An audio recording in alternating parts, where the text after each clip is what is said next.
And Yeah. that's the fun part of it, I think. Yeah. No, it's really been fun, actually. Yeah, I sometimes wonder what happens if I don't wake up one of these days, who's going to show up at the memorial service? Yeah, And I stopped thinking about that because I'm not going to know anyway. yeah, I figured, well, maybe four or five people, but my sense is it could be four or 500. Yep. Yeah. You We never can know. sell tickets.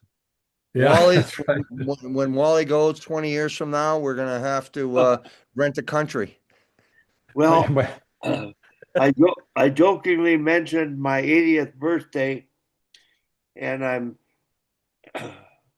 had 200 people show up at the rink named after me to have a skate, and That's it awesome. was all hockey people from the association, and I promoted it with the idea of donating equipment for charitable cause for families in need. There was a Mhm. young player uh, that didn't make the U15s this year who created a charity, and I thought I would, people. I didn't want cards or gifts. I said just come for a skate, but bring some used equipment. And um, boy, the teams got into it, competing for collecting used equipment. They brought Nice. loads of stuff, and it turned out to be quite a turnout and a tribute. And I said to Jordan, sitting beside me during a PowerPoint presentation, "Hey, Jordan, this is a living funeral." And Oh, Wally. well, Wally, come on. no, but the reality is uh, you start to think about one, Yeah. passing sooner than later, and it's sort of a part of my routine here. Is I get up in the morning and pinch myself, and I'm waiting for the calls from my daughter to see if I'm still here, and but that's sort of the routine, and Yeah. then I sit and last night listening to reading the text from Rex Tucker, who is in the Czech Republic watching the World Juniors, and Rex is a hockey nut. Like he follows everything, and he's sending information. Tom's replying, and I'm reading your text, Hal, and that's Yeah. what prompted me this morning because you Yeah. sent it at 5:30, and I was having trouble sleeping, but I did doze off, and I saw Tom reply to you, and I said, "Oh hell, I know it's Shark Day. I wasn't going to bother driving to the Cadence or creating a formal start, but I thought we would get together." And hell, my first thing, you're at the World, you got a job. Tell me about that and share your experience there and what you're getting out of it and what you're seeing. Um, well, the junior thing is, so I'll explain my role in it right now. Um, they randomly drug test um, anywhere from 0 to 4 players after each game, and there's a outside group that actually does it. And they have two people here, and somebody above them decides which players are going to be drug tested. Um, and so we've set up a system. So we have 4 volunteers for every game because 4 is the most that they would test after a game. And then there's these two fellows here from the Netherlands that work for the drug testing contracting company. So we find out in the morning how many drug tests are going to be done. And so if it's less than 4, then if one of us doesn't want to go do it, we don't have to. We just have to have enough to cover. So The two games I've done so far, it's been two players have been um, somewhat randomly selected. I asked how that goes, and the guy said, "Well, we don't really know what who's doing the selecting or whatever," which was a nice way of saying we're not going to tell you. But so you go to the game. Well, as part of it, you've got a pass, an all access pass to the games, and they're played at the Grand Casino Arena where the Wild play, and at Mariucci, which is where the Gopher hockey teams play, or the men's team plays in there. And so all the teams have locker rooms I guess, well, Group B is playing at Mariucci, Group A is playing over at Grand Casino. So the first one was at Grand Casino, and then yesterday I had two games at Mariucci, but they didn't drug test the second game. So I actually, thankfully, I went home because I got there at like 1:30 in the afternoon. The game was at 2:30, so you watch the whole game, and then you go down to the locker rooms afterwards, and then the protocol is the guys from the drug testing agency, they now know which players have been randomly selected, and as the kids come off the ice, they pull them out and notify them that they've been selected. So the kids go to the locker room. Um, Myself and this other fellow, we have to go in the locker room also and kind of keep an eye on them. So there's no funny business. And so, it was pretty easy over at Grand Casino because the locker room was pretty big, but at Mariucci, it was really tight. It was really cramped. And there's a lot of people around these teams. I mean, they've got four coaches, they got doctors, they've got trainers, they got two or three equipment people, they got, great big boxes full of equipment. They bring their own massage tables. They got all this stuff set up. And so everybody's kind of bumping into everybody else.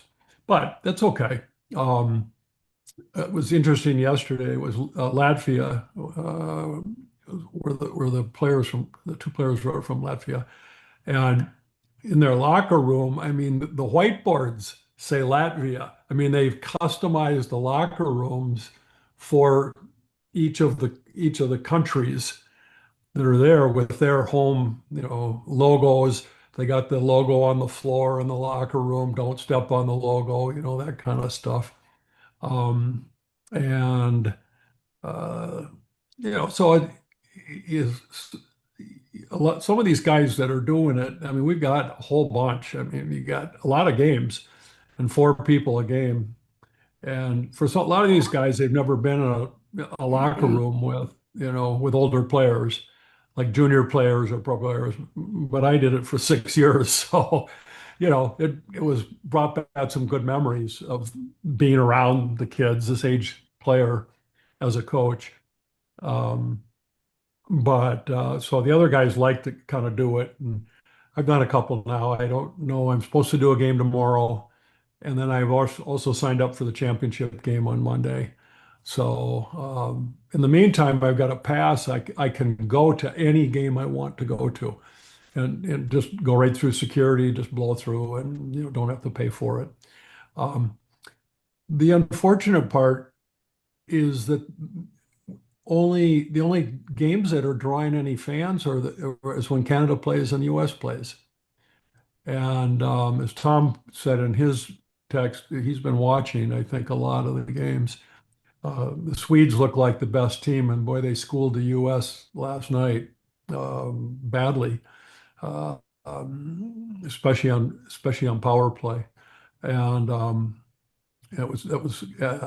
I was not working. Actually, I was home and I watched it when I got home because I was tired after 5 hours at the rink in the afternoon. So, but it's interesting. I got to chat with a young man that you have to escort him to the drug testing location in the building. And once they get in there and sign up, they have to register or whatever, then your job's done, and then you can go home. But he wanted to ride on the stationary bike for 15 minutes before we went in. So I hung around with him, and he's from Latvia. Latvia's population is only about 1.9 million people. So the whole country is population smaller than the metropolitan Twin Cities area here. And he plays on a junior team in Switzerland. And he's an 18-year-old, so he'd be eligible to play another year. Nice young man. Um, and played defense, and he got a lot of ice time. He got about, I don't know, 23, 24 minutes of ice time last night. So um, I've seen them play twice, and they might be a team that is disruptive in terms of the standings, because I don't know who they play next, but um, Canada is top of Group A, but Group B is still a little. No, that's not right. Canada's in Group B, the U.S. is in Group A, I guess. I don't know. I haven't paid a lot of attention. The other thing that's unfortunate is that I just read the sports page um, from the Minneapolis paper, and there's no mention at all about the tournament. It's all about our pro teams and all of their struggles, for this last year. And the only one that's really super successful is the the WPHL team, which has won two championships and is one of the stronger teams this year. Um, and as I said before, the attendance. I mean, last night's attendance, yesterday afternoon, actually, technically, was maybe a couple thousand people, maybe. But for the Canada game, which was last night, um, there were a lot of people. Yeah, I mean, I bet they didn't sell out, but there was clearly a lot of people waiting to get into the building when I left. So um, that was better. Um, and Hal, do then you see any media presence? Much media presence? Yes. Well, the TSN, is it TSN? Yeah, Um, TSN is broadcasting it, but I mean, as far as like people that would actually do like what you're talking about, do stories, get it out oh, into the papers or any. nah, not really. There's a lot of scouts around, of course, because they Yeah, all dress in black and they all I was sit gonna say a together. lot of black jackets. Yeah, I got some black jackets in my closet. I know. And then actually HBO they had a broadcast booth also. And we Okay. stopped and asked them, and that they're broadcasting, HBO Max is broadcasting back to Europe. Oh, okay. So there's good TV coverage for sure, but somebody was asking me about it when I was down at the rink, and he goes, well, the problem is, there's so much sports going on in Minnesota, hockey. There's tournaments, all through the holidays. You got high school tournaments, you got college teams are playing. Everybody's kid is in a youth tournament somewhere. They don't get. It's a time when a lot of hockey gets packed into it, and then arguably the tickets were pretty expensive, and they wanted you to buy a package of them for the games, and the bowl seats were like $400, Wow. and the people are not used to paying that kind of money to go to what technically are amateur level games. But the World Juniors is, I guess that's going to be in Edmonton next year, is what this player said, and he said his folks will come to that one because there'll be lots of fans. He said Edmonton Red Deer, I think. Edmonton and Red Deer. Yeah. So this one was here, but they played up in Bemidji, so something that I thought you might enjoy. But I asked the kid, I said, "How was Bemidji?" And he goes, "Cold and nothing to do." I said, Should have gone to the corner bar. yeah, he's not From a old enough. coach's aspect, it's perfect. What's So the anyways, drinking age there? what's that? What is the drinking age? Probably It's 20. 14. Is it I'll 21? tell you what a nice place. I was in Latvia 3 years ago. Yeah, Riga, one of the nicer cities. is Parks it? all over the place. And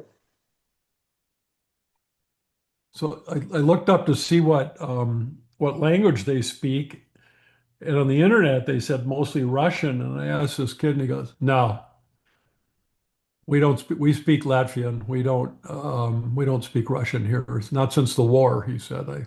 I didn't ask him which war he was talking about, but well, you should have seen the downtown. There's a building, I bet you, maybe 10 stories high. yeah. And there was a huge picture of Putin's face. And you know the guy, the Silence of the Lambs, the mask he had Mhm. on? Right on the side of the building. And they got that mask on Putin. They don't like the Russians very much. Yeah. So I was um, just as a side note to that, when the last time this tournament was in the Twin Cities was 1982, and I was the North American host for the Soviet team. And so I traveled with him, and we came to Winnipeg. We were in Winnipeg over Christmas, and we played up there. And then we were in Duluth. We played there. We stopped in International Falls. We practiced in Warroad, and then back down to Bloomington in the old Met Center. And in the last game at Met Center, they invited me. The coaches invited me on the bench for the game, which was really fun. The Uh, Russian coaches? yeah, Wow. and well, first of all, they invited me up to their room before the game, and we drank vodka before we went over to the rink.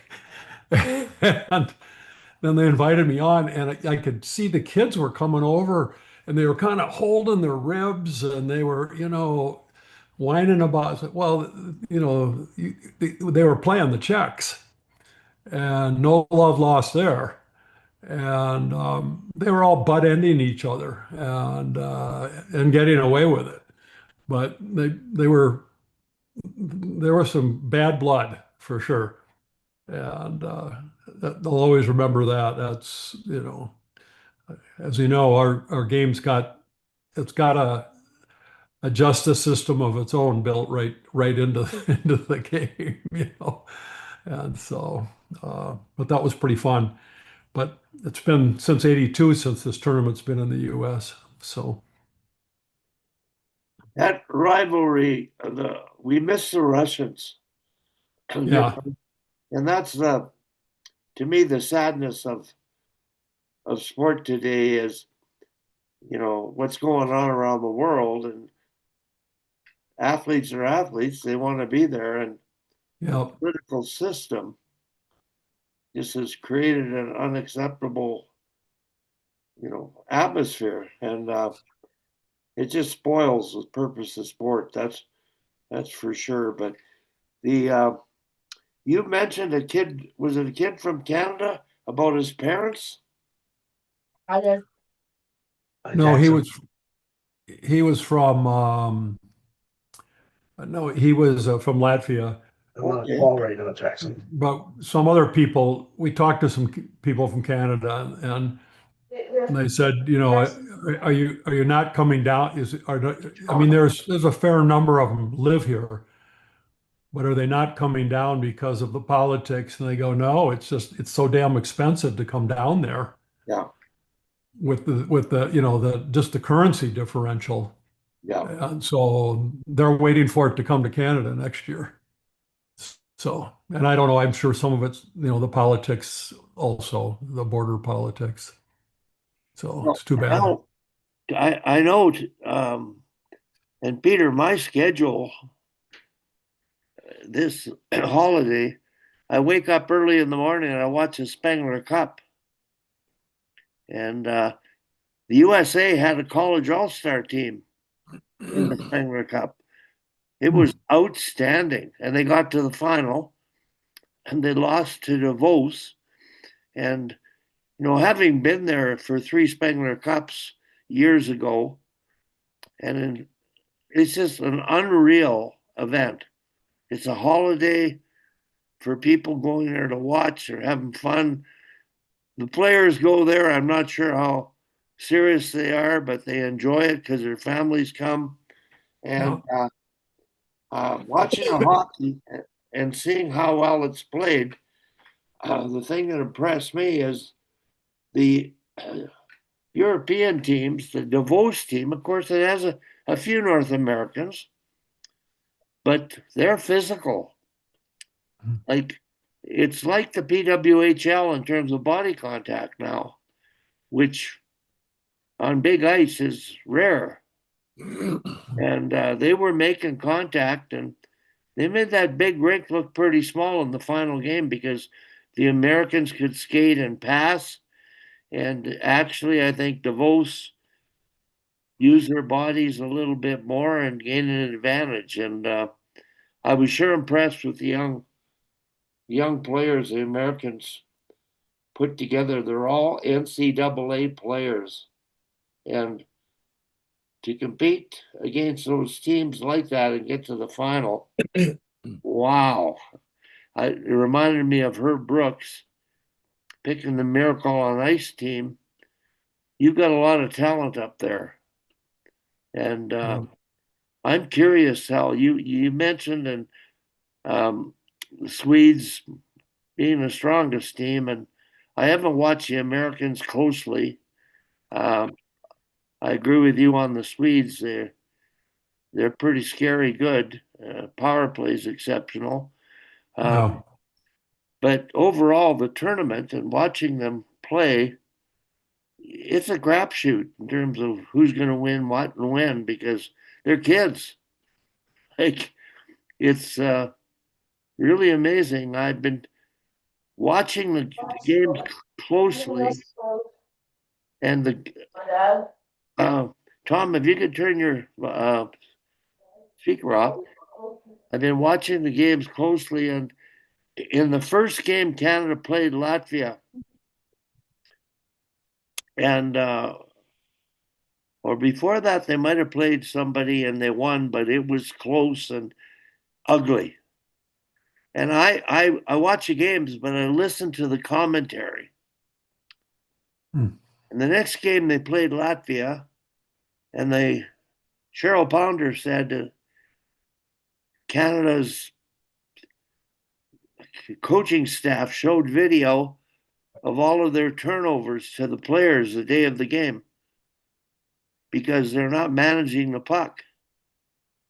They've got 18 first round draft picks on the team, and that in itself is one of the issues with creating national teams at any age level. And the fact that these coaches would show a negative clips, I immediately said, oh God. In the first period, they gave the puck away more than they ever did against the Latvians. And they were lucky to win. So like you said, Hal, short-term competition, I wonder if Canada's really going to get by Switzerland because you never know. But Canada seems to have come around a bit. I know I phoned Tom Rennie and was asking him about, what goes on with the coaching staff in terms of wanting to show negative clips the morning of a game. And it's, to me, it's not a good, it's a no-brainer. You got to build them up. But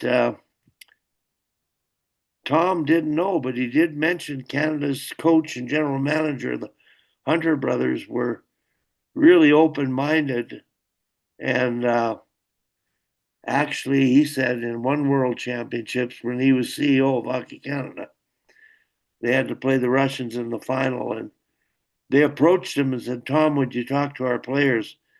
They're squeezing their sticks. They're nervous as heck. So So Tom said he, coaching numerous world championships, junior and senior. He put together a compilation of their stats, all the good things they did, video of all the good things they did. They went out and beat the Russians. So I wasn't sure what happened, but I got to share this, guys. Jordan Fenton had a great insight. He thought that the coaching staff deliberately did that because it's an early game in the tournament. The egos have to get knocked down and aligned with who's doing what. And last night's game, and Tom, I don't know if you watched the junior game, but I think that's the best game Canada's played. They've been inconsistent, but getting better. And I'm just curious, Tom, what are your thoughts on the teams in general? Well, I think they're having a heck of a time making clean breakouts. They keep flipping the puck out to the other team all the time. Yesterday was a little better, but they've got to get their breakouts going a little crisper. But they can all handle the puck and all that kind of stuff. But if they can do that, I think they'll be a lot better. I mean, that Latvian game, there was a Latvia. The Finnish game yesterday. Yeah. There was 5 shots and 4 goals. Yeah. I think Finland scored on the first 2 and Canada scored 2 of the first 3 shots. So, it was quite a random looking thing. Well, I mean, Latvia almost won yesterday with 9 shots on goal. Yeah, well, they almost beat Canada. And like I said in the email, I said, it's unbelievable. Latvia has about half as many players as Calgary. Yeah. But every game they play is tight. I did notice though that they use their penalty kill is very static, very soft, and they basically just stack up in front of the net. And when I first saw them play it in the first game, they got scored on a couple times because opponents got behind them, but they've gotten better at that. And yeah, in yesterday's game, I'm going, oh my God, they're going to nope, they don't get scored on. It's ugly, but it works. I thought the Swiss team was pretty good. They really play hard. The guys, they get to the puck in a hurry, and they played their penalty kill was very aggressive, and it worked really well for them. So I noticed that too. Yeah. Did you notice that? Yes. Yeah.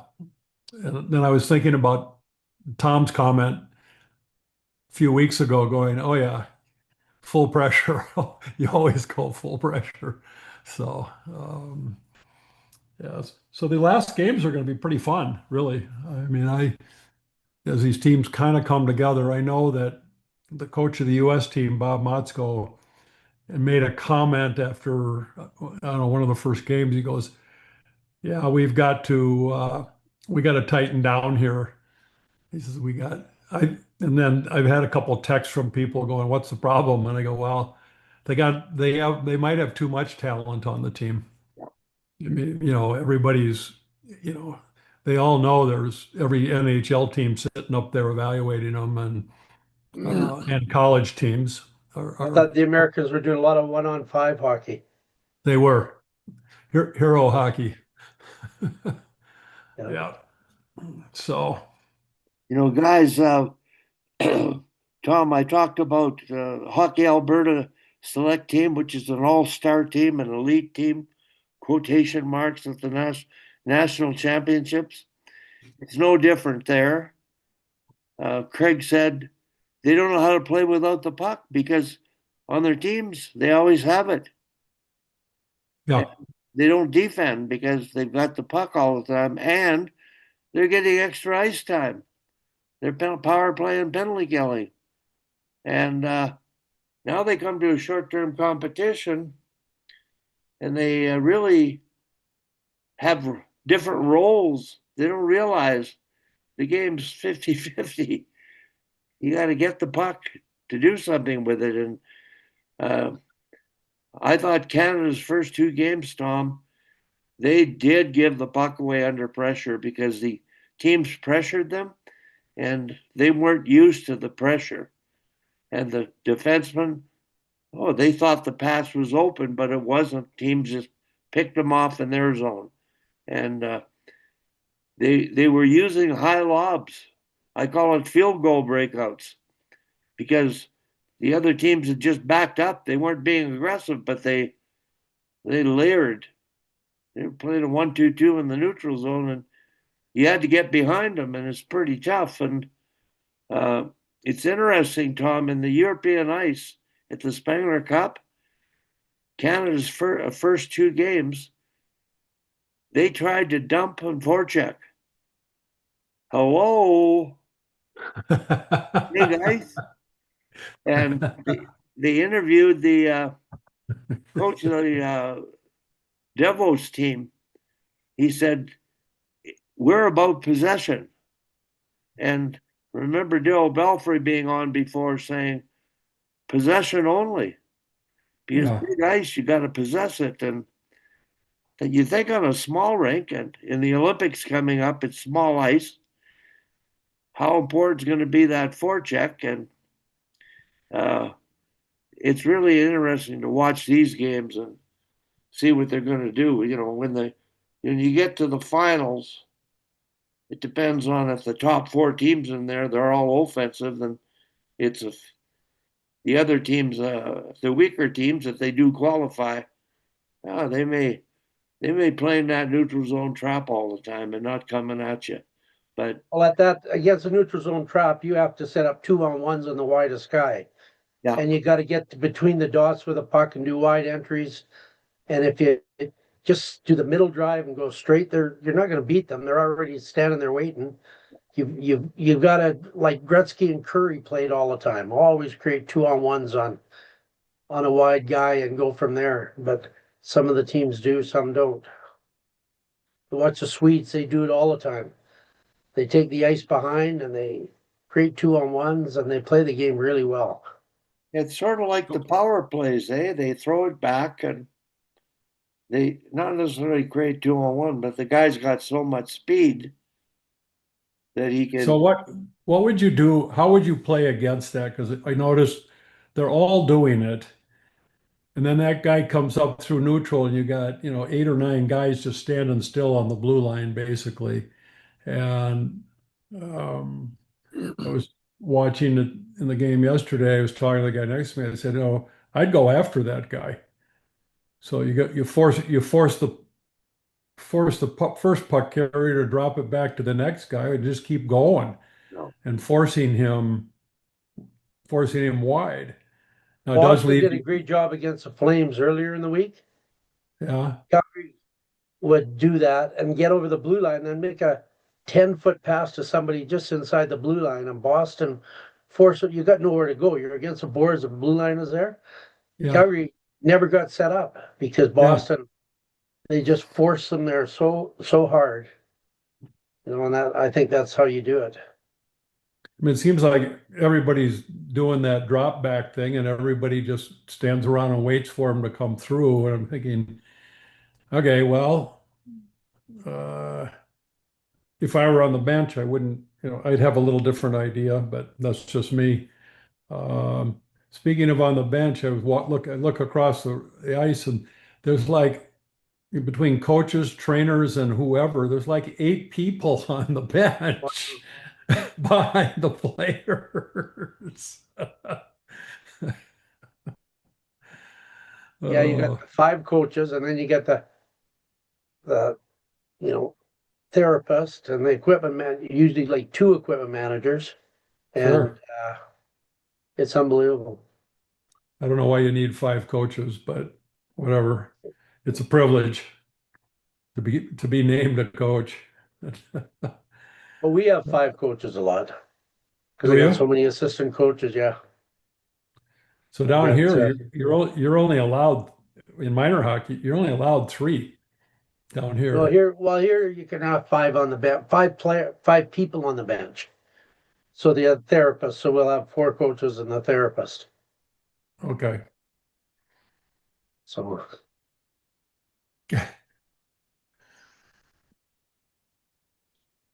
What else you got, Wally? What else you thinking about? Apparently nothing. well, he was out. Now he's back. He went out for a minute and back. There, he's back in his chair. Diuretics, boys. Anyway, I'm just looking at my schedule here, and one of the teams. Well, there's a couple practices today. Tom, are you practicing yet? We haven't had a practice in so long. We practice Friday night, then we play Saturday against Red Deer. And we only have one game in the weekend, so No. it'll be like 2 games in over a month. You know, Peter, We're tangled up here, Wally. Oh, okay. Peter and Hell, how much of your practices involve games, small area games, whole ice, half ice, cross ice, neutral zone? Well, I mean, with me in college, when I was coaching college and when we were coaching prep school, probably 75% of what we did was what we had a head coach in prep school who didn't like the term game because he said it sounded too much fun. So we had to call them small area competitions, but we Yeah. would do 75% of our practices would be small area competitions. And I still did that with the NCAA team too. Uh, and obviously worked on things like breakout, neutral zone, angling, those important concepts.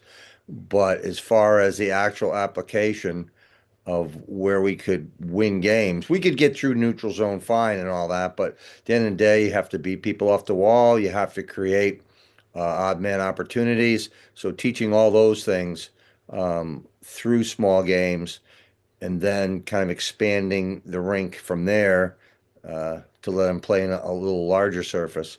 So that's what we did. Hell, at your level, do you have to spend more time on skill and team play, deliberate practice? Um, well, I mean, I was at high school, but then and Bantams before that. At the Bantam level, you still have to do some skill stuff, but I think we were running, well, we would get 3/4. You remember we did the thing with the 9-minute average on task calculation for to the traditional practice model. So we would take care of that in the first 20 minutes, getting our kids through 7 or 8 minutes of pretty high level cross ice hockey. And then it depends on the group of players. But I would say, in total, probably 3/4 of the time is small area competitive activities. So, that could be 2-on-1 with the net on the dot facing the corner. And you can run that in two different corners. So you got six kids working hard plus the goalies. So we do a lot of that kind of stuff. One of the players that I'm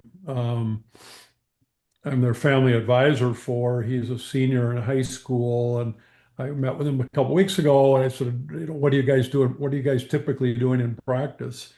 And he said, "Oh, about 3/4 of it is just, you know, competitive games, small area games is what they do.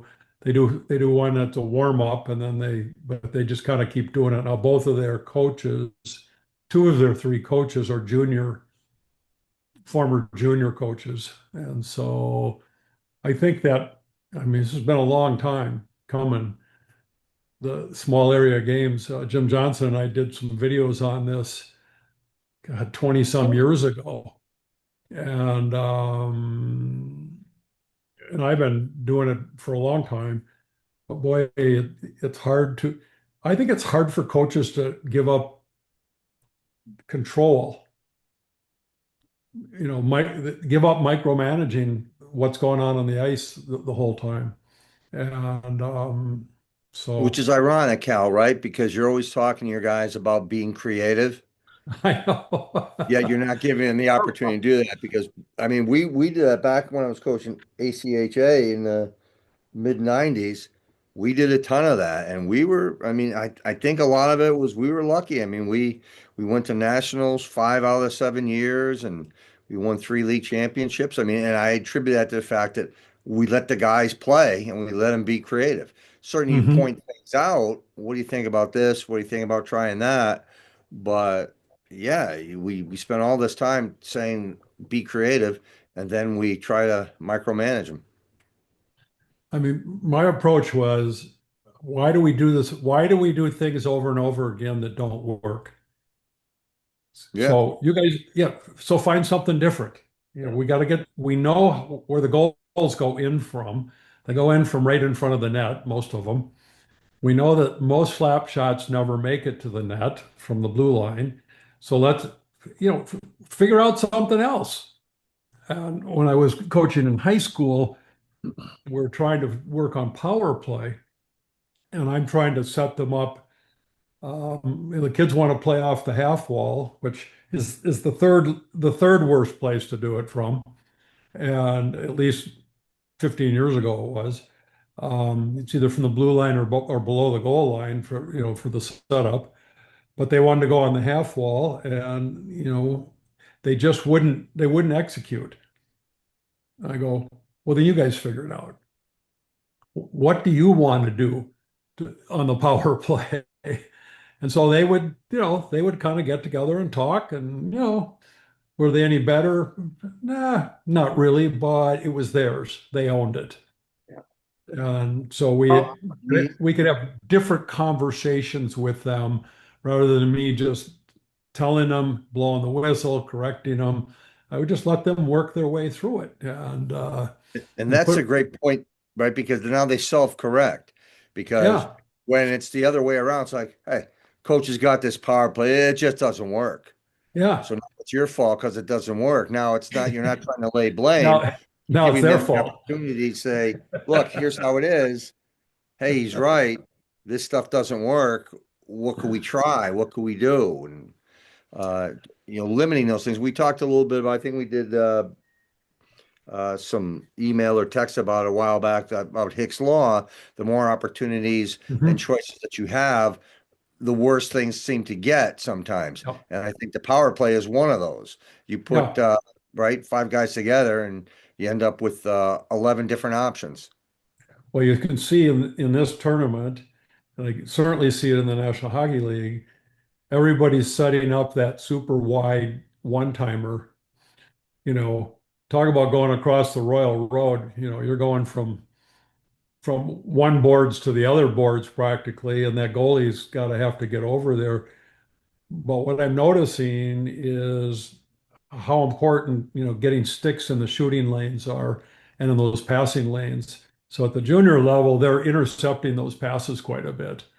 If you watch some of these games, and you'll see, uh, these guys are trying to make that play, and they're having some success occasionally. But I look at it, and if you look at the stats, I haven't looked at them carefully, but it's still about 1 out of 4 times. You score about 1 out of 4 times on a power play, 25%. If you're at 35 or 40, you're doing really good. Yeah, And you're asking a lot. I mean, the goaltender can read that play and know it's coming, but yeah, physically they still have to get there. The guy right. that is super important, and I noticed it was on one of the power play goals that Sweden scored last night, was the defender for the U.S. was just the low guy was just standing there Yeah. like one of those like you remember the game Stiga hockey, right? Where the guy would just spin around, right?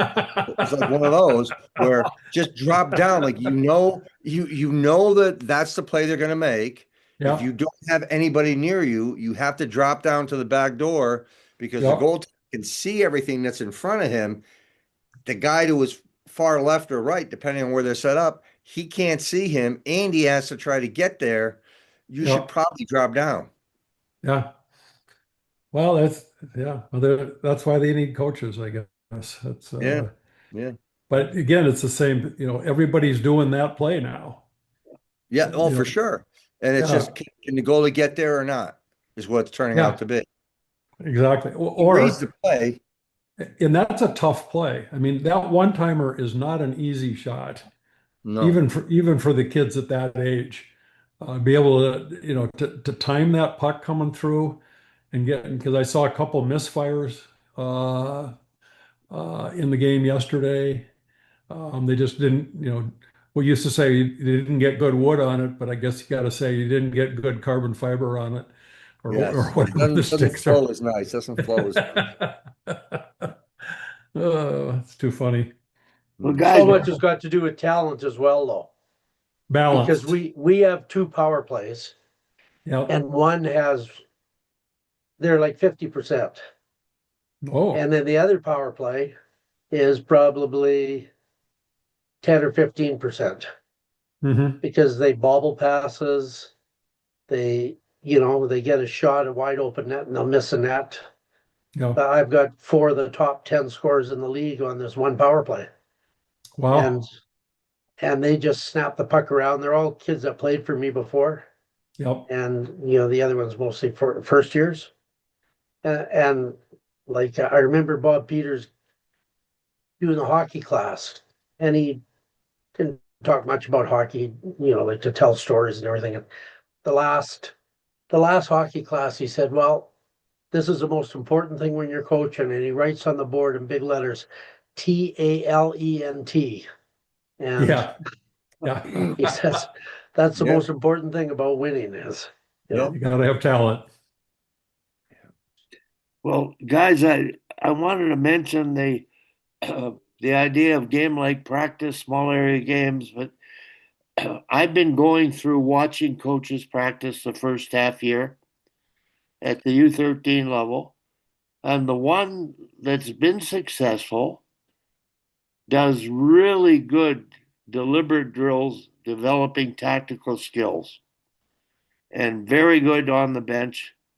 They're successful, but they don't play enough small area games. Now they're the best team of the U13s, but they're still working hockey, not playing hockey. They're structured, and the other the other two teams, they have a combination of skill practice, individual skills, which is very good, individual tactics, which is very good, but then they get into flow drills and deliberate drills, and they can't execute the skills in the drills, so they're just putting in time. And to me, if you just played games, you'd be further ahead. So I've been promoting and put together a package of a competitive practice, keeping score. 6 10-minute games or 8 10-minute games. And Saturday, I got to do it with the AAA girls team that is sort of the farm team because all the best players have gone to one team in the city. And this team it's really it's hard to be competitive because they don't have the same level of talent. But the coaching staff is very good doing teaching tactics, teaching defense, and drilling them and getting them to play a game so they can compete. But they've forgotten how to play the game. So I deliberately convinced Jordan to give me a birthday present. Let me run from the bench the competitive games practice that I did with the U13 coaches. They came back from holidays. They've got one an ice time, and then they have one more before they start their schedule. And I said, let me run this because they're not enjoying practice anymore. Nobody enjoys practice, Right. seriously. And I got to run this practice, and the score clock was on, and the parent was running the score clock, and they were split into two even teams. And Tom, your players, Molly was out there. The pace, the tempo, the number of puck touches. And I started with most of it was whole ice. 5-on-5, first 10 minutes, change when you're tired so they get warmed up. And then 5-on-5, change on the whistle, and the coach would blow the whistle every minute. So they got into the pace, but you're keeping score. And then they went into 4-on-4, 30-second shifts.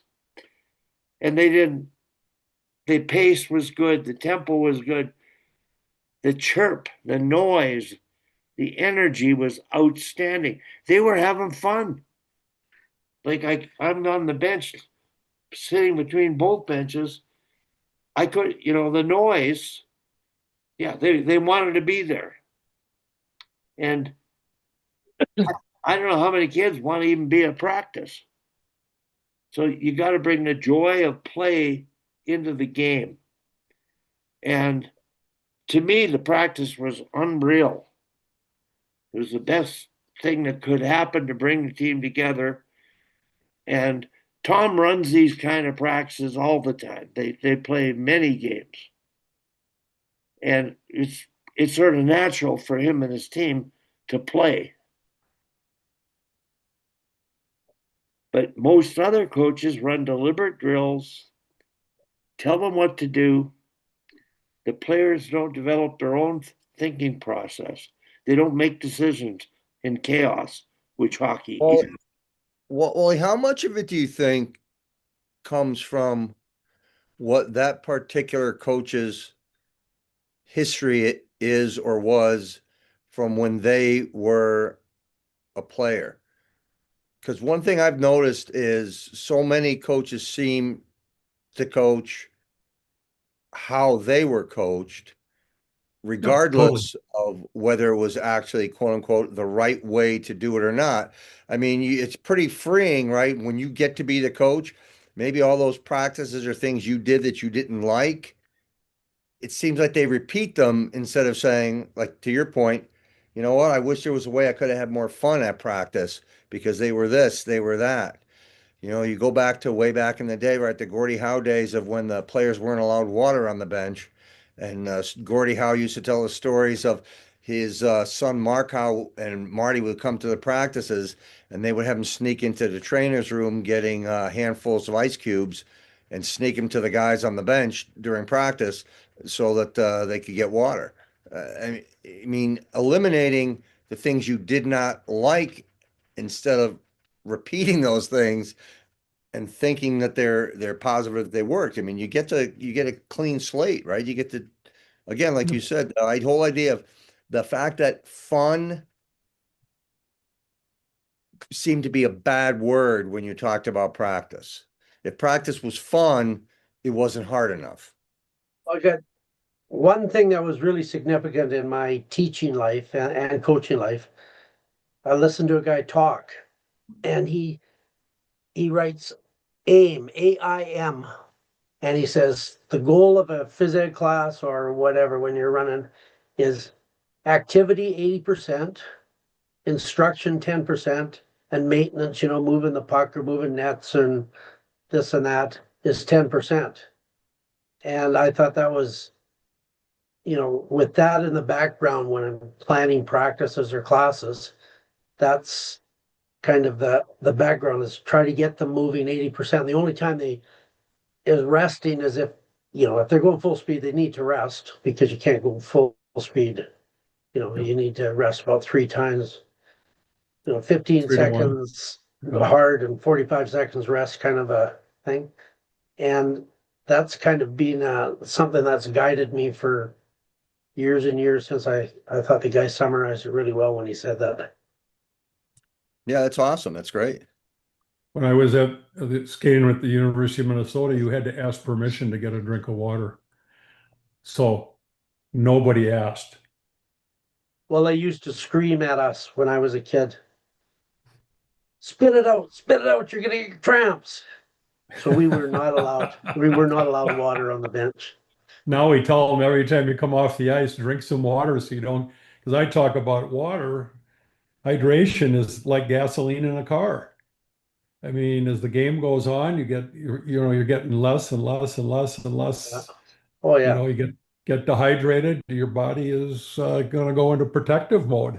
You're not gonna. Talking It's about not Gordie gonna. Howe, this guy, Rich Preston, he plays with us on Tuesday night, and he played about 15 years in the NHL. He started in the World Hockey, but he got drafted by NHL and World and Houston.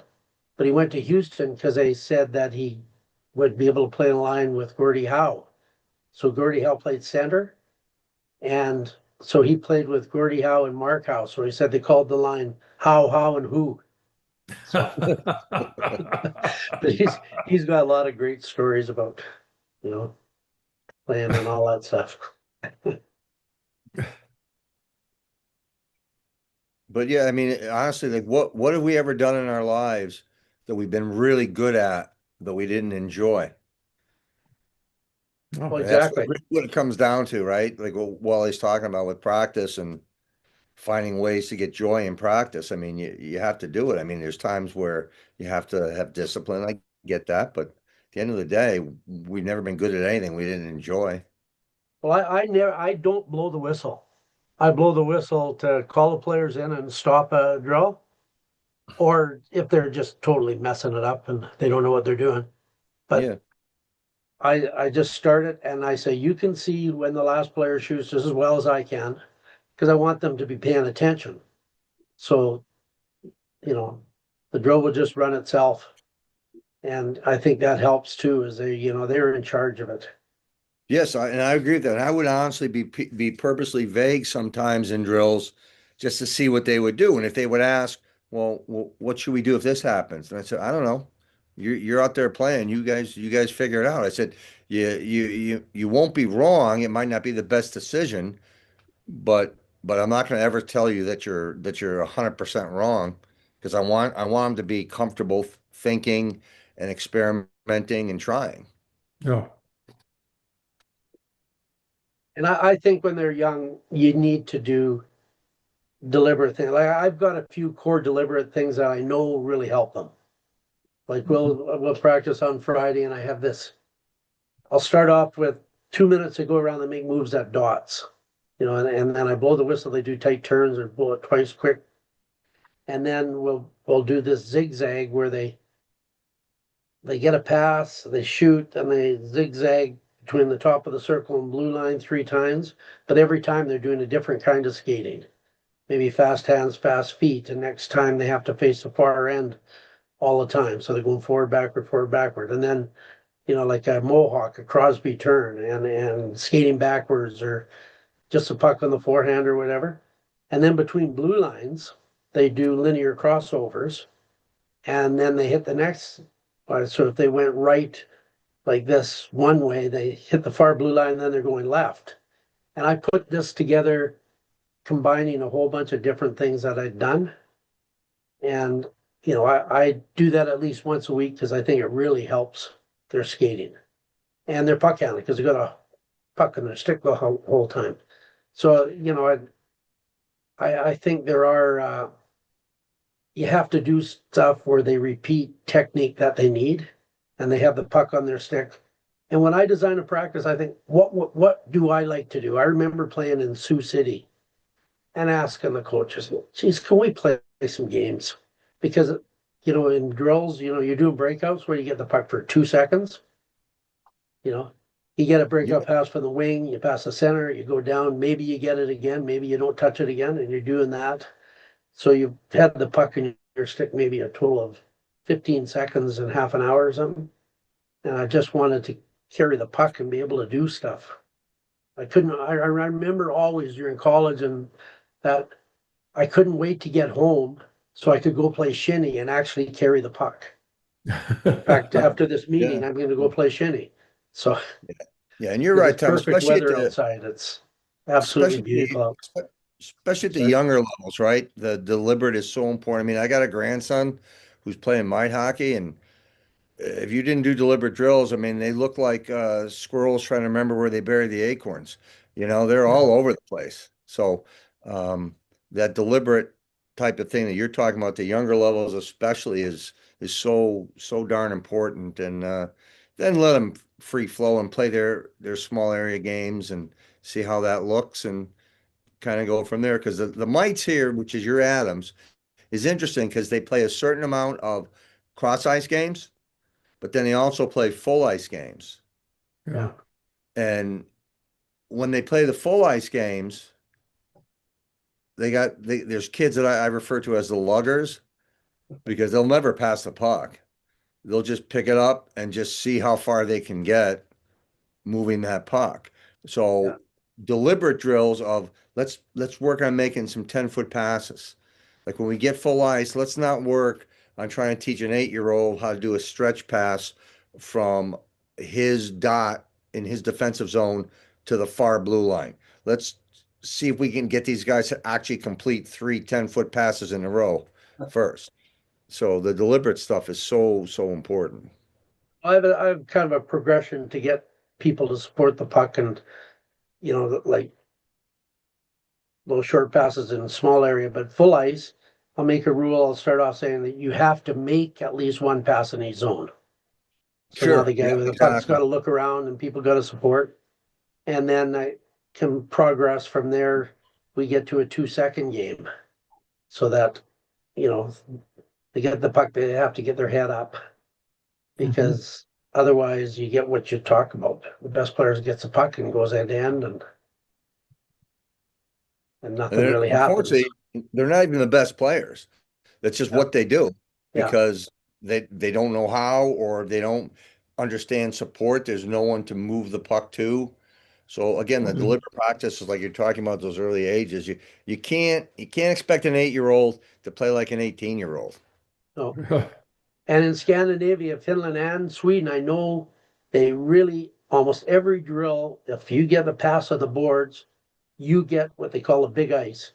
You skate between the dots with the puck, and now you have way more options. And then someone takes the ice behind you, so you're creating a 2-on-1 on that one side, and then somebody over here is going to the net, and the fourth player's, you know, instead of just this straight line, go as far as you can with it till you lose it hockey.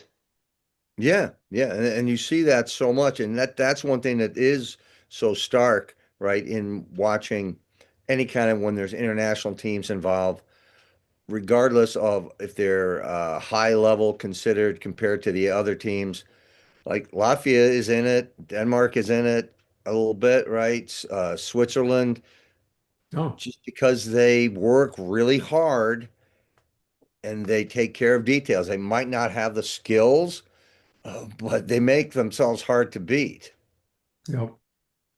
It's interesting that, I mean, we all have all these cameras in all the rinks now, and the cameras are, the software's, statting out everything. And over at Grand Casino Arena, the Wilds Arena, they have these screens are all set up out, and they're posting the stats at the end of every period on Okay. every player. Well, it's Oh, And then wow. they unbelievable have, what come up with now, eh? yeah, then they have the fastest skater, and then I mean, the top guys are skating at 36 miles an hour. That's pretty My fast. girls, my girls wear monitors on their skates now that send data, and they can Yeah, look at how hard they work, and how fast, if they're pushing with their left leg more than their right leg, and all this. It goes to their cell phone. So yeah. Where do they get There's that? it's called scorched ice. So this Scorched company, ice. yeah, Helios hockey. Helios has the same Oh, okay. thing. The kids have got, they strap it around on their skate. And this kid I was with yesterday, I asked him how many minutes do you think you played today? He pulls his phone out and he scrolls it right up. He goes, I played 24 and a half minutes. But I just got a email from Flow Hockey yesterday, and they've developed a camera, instead of Yeah, a parent video, they've yeah, developed a camera that I guess it watches the game and sends it looking for that data that they send out. yeah. So, I send it to my manager and she's thinking about getting one or something. So it's unbelievable. Well, I've seen some posts. So AAA hockey moving to the next level, which is a Facebook page, which is apparently primarily Canadians that are on there. But somebody was commenting that they're taking these stats and posting them in the locker room, which is creating some issues, between the kids. Some teasing, some bullying, some stuff. In my opinion is stats are great, but they're for coaches and don't need to go to the parents particularly. You know, you're kind of And going backwards. You're kind of going backwards that a little bit. When I was at prep school outside the dean of students office, they had this spreadsheet up which was called the Hall of Shame, and it listed every student on campus and every demerit that they got. So anybody could just walk and see that, okay, didn't do homework, oh yeah. skipped meal, what was up late, whatever it could be. And that eventually went away, obviously, in today's world. So that, like what you're saying, kind of goes back to it. Yeah. Yeah, the Hall of Shame. Yeah. Well, we Never did heard that one before. They we just Yeah. did strapped us so it wasn't put on the wall. Yes. so Put right on the so Jim wall. Johnson developed a thing called net, what did he call it? Now I can't remember what he called it, but was statting out his players when he coached in the American Hockey League, and had all the stats on all the guys. And then so I modified it for high school. So you got pluses for goals and assists. You get a minus for penalties, or you got a minus for, the typical things, but you got credit for blocking shots. If you're a forward, you got 2 points for a block shot. If you're a defenseman, you're supposed to block them, so you only got one. With some stuff like that. And we'd post it, but the kids that didn't score very well would not go and look at it. Only the top players would go look at it because they were competing with each other. But a lot of the kids wouldn't go and look at it. And with the obsession on goals and assists, I was helping a Pee-wee team at one point, and that's all the coach talked about was who had the most goals, who had the most points, and the kids were miserable because you guys know you've coached enough teams. But the guys that get the goals and the assists, it's usually two or three guys, Right. maybe four, right? They're the guys that are, they're goal scorers. The rest of them have got to find something else to do in the game. Yeah. But then you focus so much on those top guys, the other kids are going, well, okay, I'm kind of doing the best I can, but you're not going to become one of those guys, Yeah. in We my we opinion. had uh, we had 10 categories when I was at prep school. We had on the board. We kept track, and I don't remember all the categories, but there were things like um, shots on goal for, shots on Yeah. goal against. Mhm. It was penalties, for, against, things like that. The tangible things we even had on there, number of odd man rushes, back checks, all about 10 different things. Yeah. And we would, after every game, we would fill it in, and it would be green if we accomplished it, red if we didn't. And you could see a pattern, and it was great because if you accomplished roughly, I think it was 6 out of 10 of those, it was a win at the end of the game. Yeah. Yeah. Less than that were losses. So the guys could see that as a team, it wasn't just goals, it was all those other little details. And Yep. those were the difference makers. And that's where the competition came in. Because now a kid is trying to back check because he wants to add to the back check piece because he I could like it. do that. I like that. Right. And it worked out really, really well. It was really effective with that age group because you're dealing at that point, roughly 15 to 18-year olds. So they bought into that and it was really effective. Bob Murdoch, he used to dress beside me in the plus 55. And when he was coaching in the NHL, the only stat he paid attention to was puck management. So he said if our team makes 65% of the time we get the puck, we either make a play or gain a zone, we're probably going to win.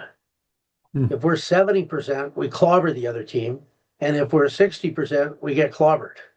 So he had that, so every time you get the puck, are you a playmaker or a play ender, kind of a thing. And it's a pretty significant stat. And if you just dump it out like Canada's doing, they got someone wide open and they Yep. just flip it out. That's not a plus because, Right. you're not making plays that are there. So just getting rid of the puck isn't real. You dump it out when there's no more options, kind of a thing.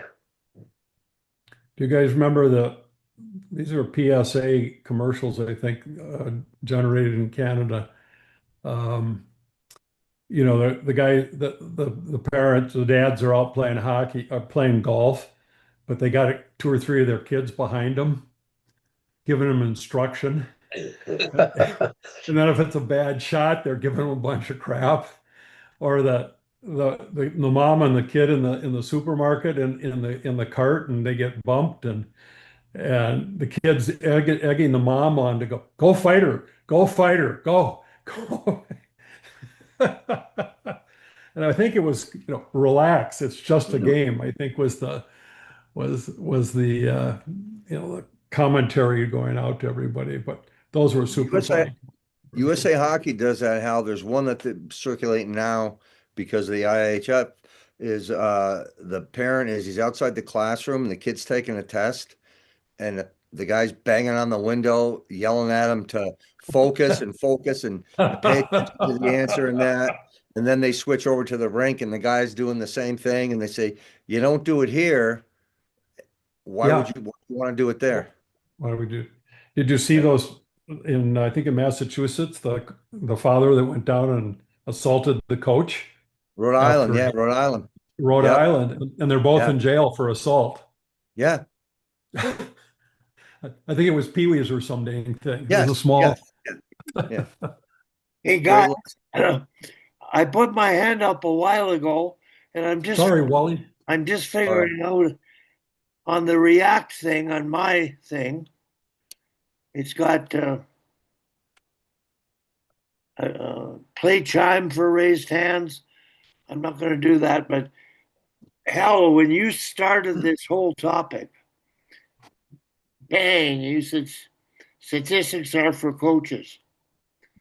That just, I thought of Bob Johnson and Lanny McDonald because I think I've told this before, but it fits into the discussion. The importance of maintaining positive energy with your athletes, knowing that hey, they're not perfect, and neither are we. Yep. I think Bob Johnson posted plus minuses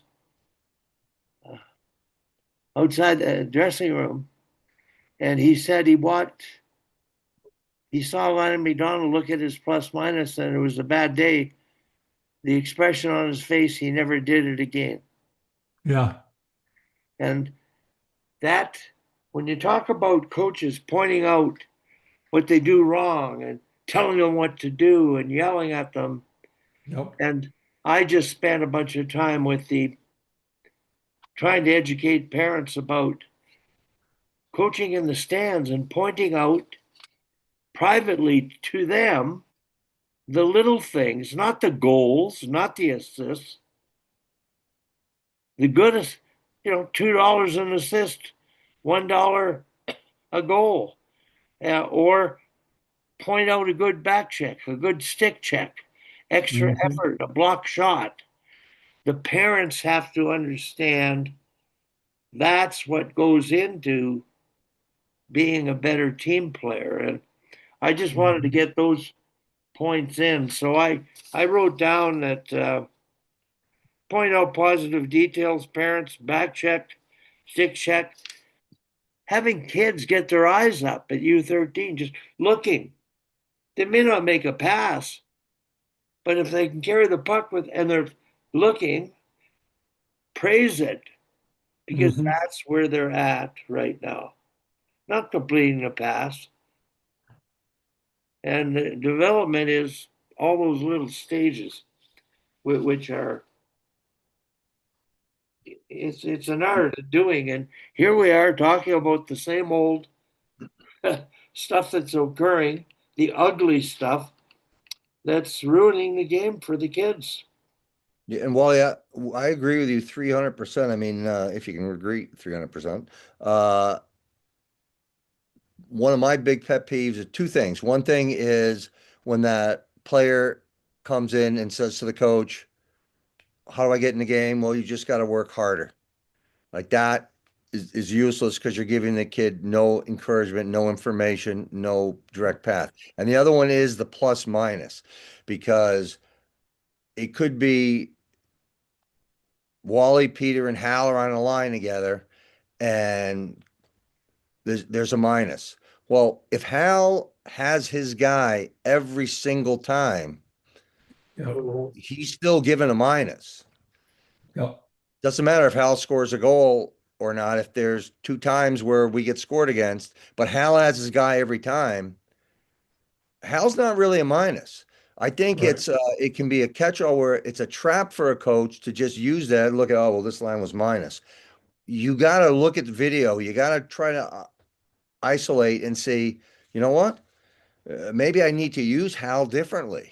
Or maybe somebody else should be in the case of Peter because Peter's the one who just isn't picking his guy up or whatever it may be.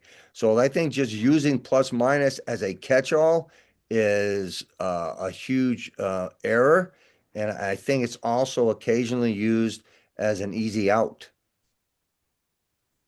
When I was coaching in high school and if we had a game I didn't think went very well, and I went and looked at the video of the game, a little harder to get in those days, but Yeah. still. And I go, oh, well, we didn't play that. We played better than I thought. And so, the thing is you've got, so there's like five different games going on at the same time. There's the game the parents see, there's the game that each referee sees, and they each see the game differently. There's the game that the players see when they're on the ice. There's the game the players see from the bench, and then there's us. And we have the worst seat in the house. Yeah. And especially when the play is all going for two periods off offensively, it's a long ways, and you're looking through two panes of glass, or you're standing up on the bench and looking past the scorekeeper's box, trying to see what's going on. You can't see the right-hand corner of the rink, so you don't really know what's happening out there. You go Right. back and Right. look at the video, and you go, "Oh, well, they played pretty well." So. Yes, yeah, right. I mean, honestly, if you want to coach the game properly, this is a lot of work. It is a lot of work. And it doesn't just end after the puck is dropped and the final whistle's blown. It doesn't end there. Like to me, that's where the game to some degree started because that's where I know what we need to do to get better for the next one. Hmm. Now, I think videos for coaches. So my Bantam team from last year, their new coach has them doing hour and a half video sessions every week, Oh boy. but they feed them pizza. So that's, Well, but okay. he's obsessed with video and, but he doesn't have anything to, he does, he he doesn't have anything to do during the week, during the day. So he's got time to go through all the video and break it down. And now you break it down to the point where you can break it down by player. You can just ask for it, and you get every shift that every player. Yeah, we had that too. I could pull up You put up D zone, neutral zone, whatever, and then put in the player's number, and it gives you every offensive zone play that player had or didn't have, every neutral zone But, player. And you can look at that, and it's good for you as a tool as a coach, but you can't sit there for an hour and a half and expect yeah, anyone at any level to remain engaged. For me, college, prep school, 20 minutes, maybe 25, that was it. And well, Jim most of it was Johnson them tells telling me me what they with the saw. Ducks, and he's, and he coached at Edmonton and he's coached at, wherever. He says 7 or 8 minutes is max Yeah. at the NHL level. And he says, because you lose their attention. Well, So, especially those guys, like because players generally know less yeah, the lower level you get, maybe what they did wrong. An NHL player doesn't come to the bench wondering why a goal got scored. they all know. Yes, exactly. They all, So they you all might want to like you said, reinforce it, but after that, they know. Well, it's a great thing about this game is that um, because of the flow nature of it, and every play is different, and I mean, and there's no perfect way of doing this. It's never you're never always ever going to play a perfect game. I mean, it doesn't work that way. Which is kind of the So fun of it. I mean, because yeah, you can always learn, right? it Right. is. It's a Guys, constant. I'm sorry to interrupt, but I'm trying to get my hand to go up here. It didn't work. Well, Um, I just saw about 30 thumbs up or hands up just float across your screen. no, I know that. Like what you guys are talking about, it's precious to me. It resonates with my thought process, and um, if I may forget what the hell I was going to say, but the idea of these, the work that goes into it is statistics. And this is a true story trying to select the one defenseman for the Olympic team. We had three that it was a tie for the women's Olympic team. And the coaches, we argued, we talked, we pros and cons, and we were getting nowhere. And as being a friend of Ryan Jakowski, who was the video coach, I said, Ryan, you get videos of their shifts against. We played Sweden in 3 games in a tour. And of those games, just their shifts, and focus on goal chances for and chances against on their shifts. Ryan and I spent 4 hours giving a plus if the player, what they did was most responsible for the scoring chance, the actual goal, not the goal, but maybe the play that created it. And everybody got a plus. And if they didn't have anything to do with it, they maybe got nothing. So you got a chance of getting 2, 1, or nothing. On the negative side, if they were the one that turned it over and gave it away, they got 2. If they contributed to not back checking or a part of allowing that pressure, maybe they got a -1. If they didn't have a part in it, nothing, no penalty. At the end of the exercise, which took us like 4 hours, it was so obvious who the best player was. It was Geraldine Heaney, a girl who was injured, who hadn't played most of the year, who had played before on the team, an outstanding offensive defenseman, experienced. She was like plus 33. The closest to her was +6. Mhm. So that stat revealed, looking at it as a coach in that detail, you get to appreciate what's going on out there. How aware are they? how are they contributing or not? Oh, And that you get it Yeah. right. Perfect. yeah. And the coach of Vancouver at one time, he's been around the league. I don't know if he's still coaching. He actually created that some years later himself. I'm sure he never knew what I was doing, but he created it with the Canucks. That kind of a plus plus plus nothing stat on scoring chances. So it really is important that those details. And I'm just saying, coaches, they're under pressure. They want to win. They're on the bench, and most of them get tied up in the score and the pressure from the parents.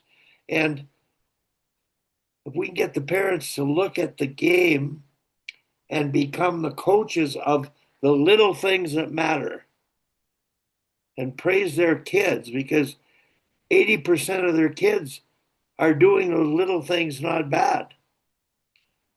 Now, the ones that get all the attention are scoring goals.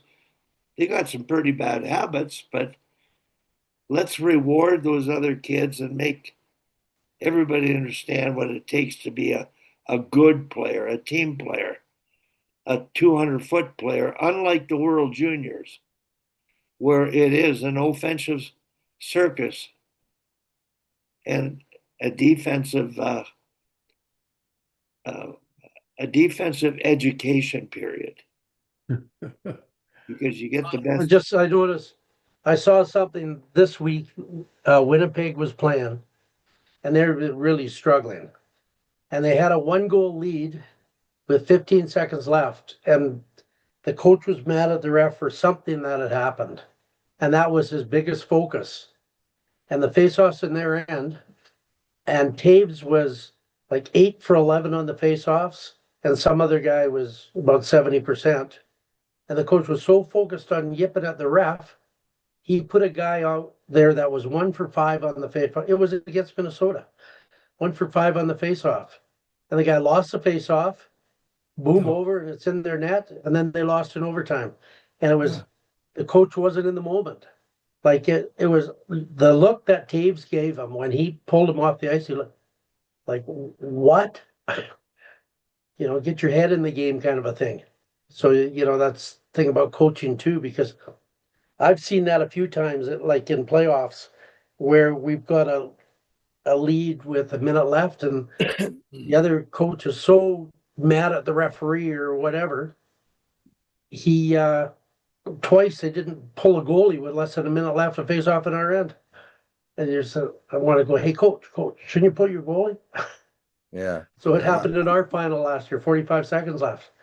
And it's happened before. So staying in the moment as a coach is a real important thing.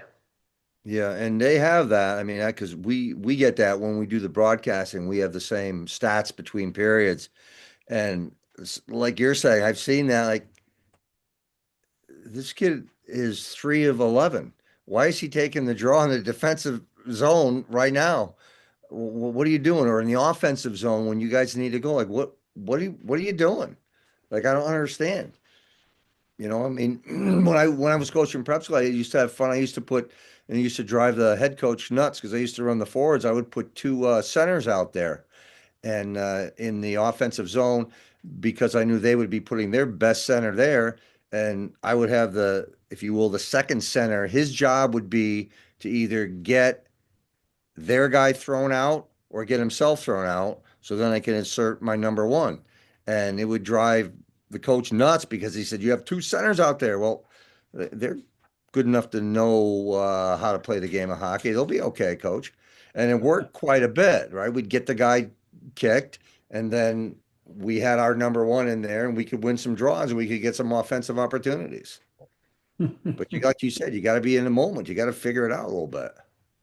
How do you Yeah, guys deal with coaches who are distracted by referees? Like I've run into this with so many coaches. They're yelling at refs. They're not coaching, and they get thrown out of games. But how do you deal with that? Because there are too many coaches that let the emotions get the best of them and they don't coach like you're doing there, like Tom mentioned. Is there a way of getting through to coaches or? Probably not. I mean, our girls' high school team a few years ago was in a game they had to win to go to the state tournament, and they were playing late in the game. They're down, they had a penalty, and so they're playing five on four. And then the coach thought the other team committed a penalty on their player, on his player. And he teed off on the refs. They blew the whistle and gave him a bench minor. And now they're playing 5-on-3. 20 seconds later, the game's over. And I also saw, when Minnesota was playing Quinnipiac, whatever, however you say that, in the national championships a few years ago, when and Quinnipiac puts out their top 5 guys, and Bob put out his fourth line. You guys remember that? I mean, 20, who was coaching that Quinnipiac team? Rand Brendan Pecknold. Moore? Was Rand it? Pecknold, probably, right? No, How it far was, is he going? isn't it Brendan Moore? And his son was on the team. It's about 3 years ago, maybe 3 or 4 years Rand ago. Pecknold's the head coach Is he? of Quinnipiac, yeah. And I mean, they won the draw, they got the play, they went down and they scored. And I'm going, why would you put your fourth line out against their first line? Number one. And then they interviewed the player that scored the goal afterwards. He says, I bet we've practiced this exact play hundreds of times in practice. And then the Gophers did it again a couple years ago in a big game. You put the fourth line out, and to go into overtime. It's like, really? Whatever. I mean, he's making the big money, so I'm sitting here making no money coaching hockey. So. Well, years ago, when you said nothing can be done, I realized that. Like talking to the coach after it happens, or the president talking to the coach, Yeah. you're pointing out what they're not doing well, Yeah. and that doesn't work. It's No. demeaning. You feel bad. Yep. I put together a task for the Coaching Association of Canada, and it's the coach level 2. It's a requirement in the theory program for a coach to record himself for an entire game and to break down the feedback, positive, specific.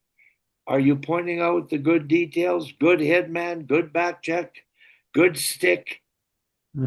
Or are you just generally saying good work, hard work, or are you being negative? And so there's category, there's positive, specific, positive, general, negative, specific, and negative, general. And I don't call it negative, I call it constructive. But then negative is yelling, losing it, kind of thing. That exercise, I thought nothing of it. I just put it together because I thought it would be useful.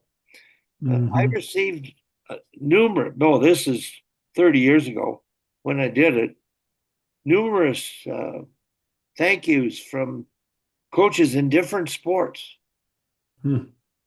where they've used the exercise. And I actually had one of our coaches, a very good coach, very motivational, do the exercise because I was on the bench with him in spring hockey, and he was yelling at the players and telling them what to do, and yelling at the refs, these 13-year-old kids. And it was, gosh, he's coaching girls hockey. I said, God, you can't do this.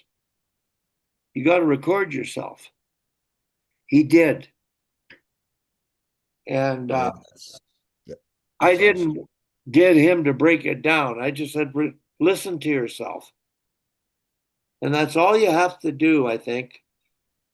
If you're an executive or a coach director or an advisor, uh, I would ask all coaches to coach themselves to do that. If they're really good coaches, they would get better by breaking it down, positive, specific, because most of the coaches I hear are positive, positive general, but they're all constructive, always telling, always pointing out. And Yep. we want them to be more specific. So uh, we're here because we're trying to help coaches. Our days are done, except Well, for I think I love that. It's a great idea. That would help to eliminate what I call the GPS coach. And that's the coach who is telling every player where to go, where to turn, yes. when to touch the puck, all of that. And being aware that they're doing that, understanding that that's not really coaching. That's kind of like a teacher, like when you were a teacher standing next to the kid taking the test and telling them, well, that's not the right answer. Why don't you think about this? Or, that's not right. Right? It's the same kind of thing. I mean, that your game is the test, and that's your only opportunity to see where you need to get better. So I love that idea. That's a great idea. I think here anyway, and I don't know about up where you guys are or how over where you are, but part of the problem, like at least with the youth organizations, are that they're all buddies. Everybody's a friend, so they'd be afraid to hurt somebody's feelings Mhm. by exposing them that as opposed to saying, "Hey, be comfortable. Let's all learn together." I mean, ego is the biggest thing that wrecks, I think, everything, not just sports and people's lives, everything else. Your Yeah. ego is what gets in the way. And I think I that's did sports. about when I was back doing these videos for USA Hockey and Minnesota Hockey, I did one called Coaching Pee-wees, and I think Coaching Bantams. I'll send you guys the links on them. These were good coaches, and you can hear them talking to the players.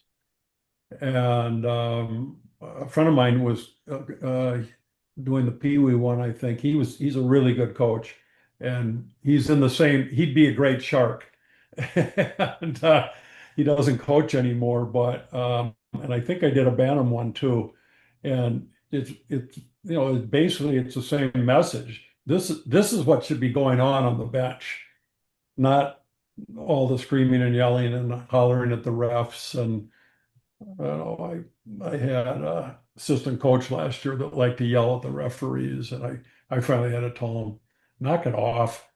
It does no good. I've spent 40 years making friends with these refs, and we don't want to have a reputation of and you start barking at refs, and they tune you right out. I mean, it's just nothing. You never get anything out of them after that. Yeah. So. The best tool, and I think this was good, not just because I did it, but I think it was super effective. Whenever there was a call that I really didn't agree with, I'd ask the referee to come over and I'd say, Mhm. "Hey, I want to make my guys better. I want to make myself better. Tell me what Mhm. you saw Yeah. that made you make that call." And I'll tell you what, there were times where that referee, that official had to pause for a second and try to figure out how to explain what they called. So right off the bat, you know that it was a marginal call to begin with, And which he knows it was helps. a Good marginal point. call. Right, because now it goes in his head that it's a marginal call. It's not adversarial. I'm not screaming at him, "What are you doing?" Yeah. Because that's easy to just tune you right out. I made him think about it. And for me, that was always a good tactic. I think that's always a good way to approach an official during a I game. like the approach. I used to do it after the game when we were doing the handshake. I just say, what was that? And then they tell me, I go, oh, that makes sense. Oh, yeah, that's fine. And I So, found too, if it was one of those calls where you could tell that they know that they didn't do it right, the human nature piece kicked in and they would give you a call somewhere. they might, but I know in recent years here that they won't even talk to you. They Now, just, which is a or the shame. other one was, you're right. And they turn around and skate away. They just disarm you totally. Yeah, that's not good. Never ran into Anyways, that, but I can see them using that as a tactic too. I well, was I'm a busy guy today. I don't have a whole lot more to do, but do you want to keep talking or what do you want to do? I got a question. Have any of you been thrown out of games? Oh yeah. Now, there's coaches who can work the referees. You know, they know when to raise their voice, question the call, and they get the ref thinking about it. Coaches that intimidate referees, and that's that's something that's a bit of an art. I don't think it's valuable in minor hockey because No, it's no. devious actually. So Well, minor hockey too, typically you've got younger officials, at least here in the States. Like if it's a peewee game, you probably have a bantam age player and maybe an adult with them Yeah. officiating the game. So yeah, there's no value to that. I'm talking specifically, like at the NCAA level. I mean, I had a game where this was Bantams in Edina, and we scored, but the ref waved the goal off. The ref hadn't even gotten in the zone yet. So I get a little annoyed if the referees aren't working, if they aren't skating to keep up with the game. So I got kicked out of that game, and our kids came back and won the game. But in high school, one time we were down in Rochester, and their goalie had we'd scored 4 goals that got waved off because their goalie kept knocking the net loose. And then and then we're down by a couple of goals and it's late in the game. So I put some of my younger players out on the ice and one of their guys just runs over him along the wall.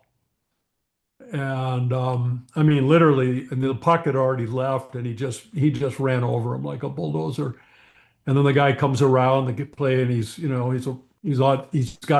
at our bench. And I said, you do know what interference is. And he looks at me. I go, yeah, I know.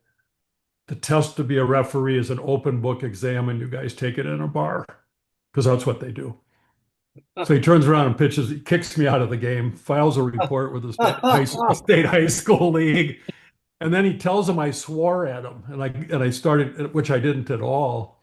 And the head of the referees association, his son was on my team, and he was at the game. And so they had a big hearing. I didn't have to go to it, but it's like, it was just like that ice was tilted about 20 degrees in one direction that game. And I said, I'll never go back there with a team because if that's the kind of officiating, you're going to get hometown officiating like that. I'm not interested in that anymore. Tom, have you encountered referees with egos? In other words, it's all about them and they're doing their thing. Either of you, um, they're putting on a show or something, and I don't know. I told you about that. I told you all about in the playing Red Deer and the parents hated this referee so much because he was always putting on a show. It was almost like he decided which team he wanted to win, and that's the one that parent jumped over the boards of glass, pissed out of his mind, chased the referee, and then there was a death threat on the referee door after the second period. But yeah, he just exuded this, this is my game and I'm going to decide who wins this game kind of a thing. But I remember coaching a tournament in Lethbridge, and there was a Japanese team, and the referee decided he wanted the Japanese team to be in the final, and we're playing them with the winner of the game, eh? So he's blocking rim outs with his skates and doing all kinds. He's kind of helping the Japanese as much as he can, eh? Hey, by the bench, I said, ref, I see what you're doing. You're doing all this thing. Would you please stop? And he booted me. Yeah. I mean, even being polite, they boot you out. So Well, yeah, he'd been outed. But it was unbelievable. He was almost diving after pucks to stop him so that we didn't get him out. Did any of you ever have a referee apologize to you for being wrong?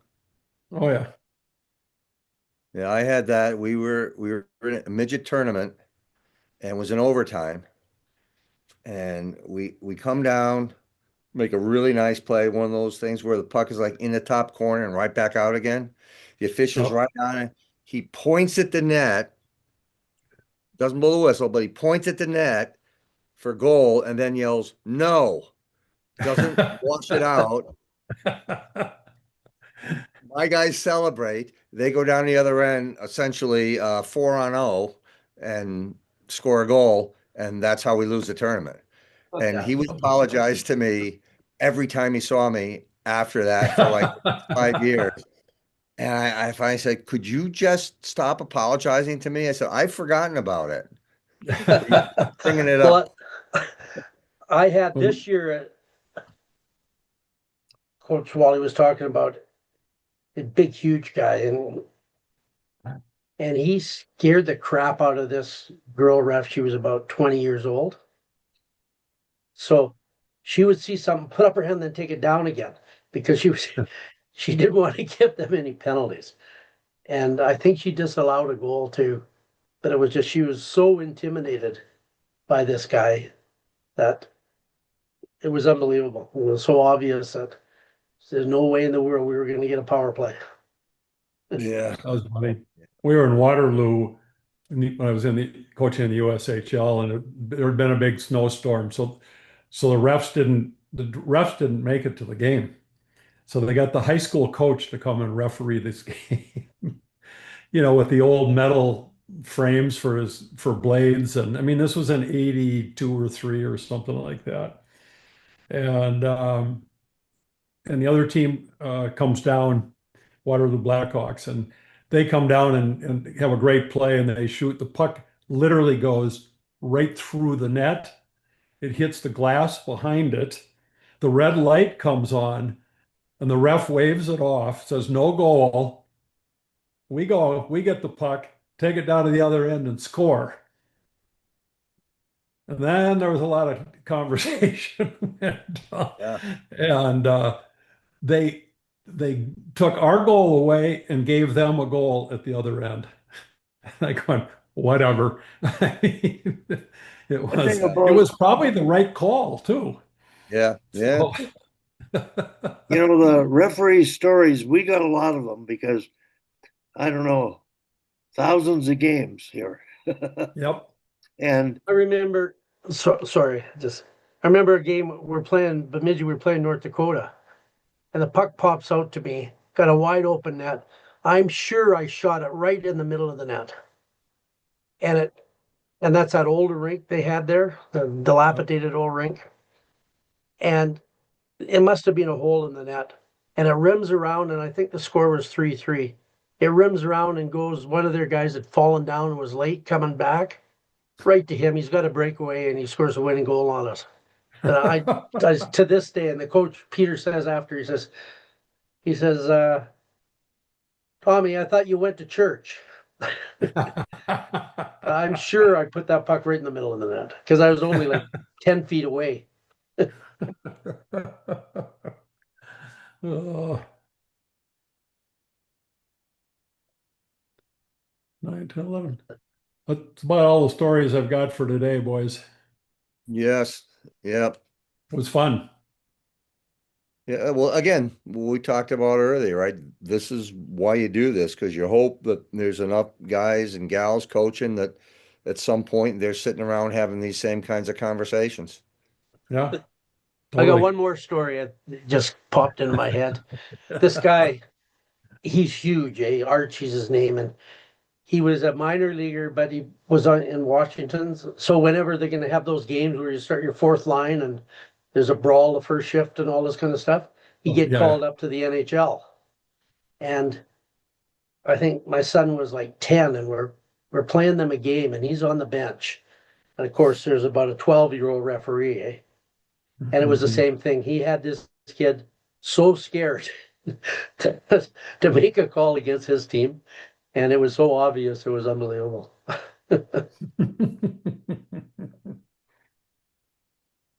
Well, Wally, thank you for setting this up. Did we lose Oh, he's, Wally? I think went to the bathroom again. Oh, Really? I think you So all the guys have, diuretics. I'm not gonna name names, Tom, but did his last name begin with H? Huh? Yeah. Okay, all right. Yeah. Yeah, he's quite the guy. And his dad was always there, and his mom, I think his mom ruled the roost in the family, the redhead. Okay. And yeah, he coached against us for a long time. But that referee was so afraid of him. He was just about shaking out there. I can believe it. so you guys are meeting in person next week, huh? That's right. It's January. Yeah. Yeah, it would be today if it Oh, wasn't New Year's today. I Day. guess we Oh, just that's did right. it. Yeah, yeah, yeah. So we'll Yeah. have see if Wally comes up with some content for next week. Well, we can talk about the World Championships again, the juniors. Yeah, It'd be the interesting to winner see by how then. everything does all play out, and if hard Yeah. work beats talent when talent doesn't work hard, or how it actually all goes. Yeah. Well, Sweden beat Canada twice in pre-tournament games, Yeah. and they just looked so solid, just like they did against the Americans. Yeah. So that's the team I think is going to win because they play the best hockey. But one game Who you do you think never they're know. going to play against? Yeah, I think they I don't play know who against they play the first Canada, round. maybe. Yeah, it'll be interesting to see how it shakes out.